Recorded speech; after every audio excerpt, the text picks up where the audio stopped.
Thanks, guys. And that was well said, CZ. Thanks for doing this. And thanks for choosing Spaces. This is, I think, a really important future for communications.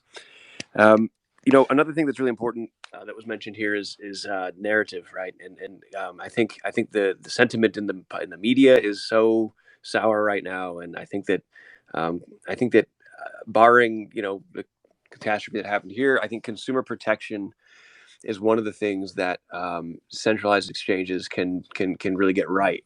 In a way that DEX can't, in a way that decentralized exchanges are not going to be able to, or it's going to be much harder for us. So I'm a decentralization maxi, by the way. So, but I think that centralized exchanges have this really awesome role that they're going to be able to play. So I guess my question is, because you seem like Binance seems like the most friendly, the biggest ally to DeFi that they're of the bunch. So it seems like I want to know if you have any ideas for how we can maybe what in what ways we can work together to build this bridge to kind of create an on-roading ramp that is both safe and convenient through centralized exchanges, and then also maintains that security as a handoff and transition to introduce them to DeFi, because I think there's just so much additional opportunity and opportunity for prosperity on DeFi. That's a big question. There's a shorter version of the answer. There's a much longer answer. The shorter version would be, let's just support entrepreneurs and developers. That's all we got to do, right? So there are millions of developers in the industry now. There are probably a few thousand very strong entrepreneurs or teams building in the ecosystem. So we just got to support them, help them invest in them, help them raise money, help them with token economic design, give them liquidity, list them, help them to do initial sales, launchpad, etc. So we've done this with many DeFi projects, and we'll continue to do so.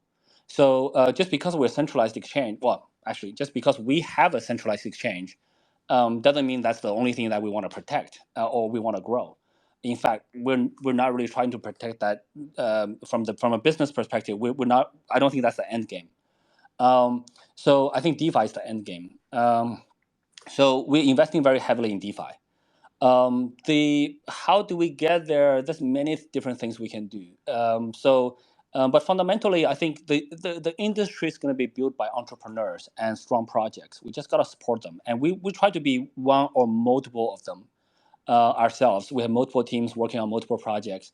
Binance is unique.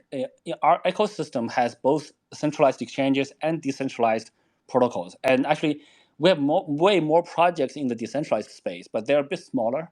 But Trust Wallet is not small. I think the last time I looked, Trust Wallet has 50 million downloads. That's a pretty large number. It's not that much smaller than Binance. Binance.com has like 120, 130 million users. Trust Wallet has 50 million downloads, so that's pretty significant. We are happy to grow both. So that's why we're technology agnostic. We're not trying to centralize everything. We're not trying to bring everybody onto the centralized exchange. If you're good enough to use a decentralized exchange, go for it if you like it.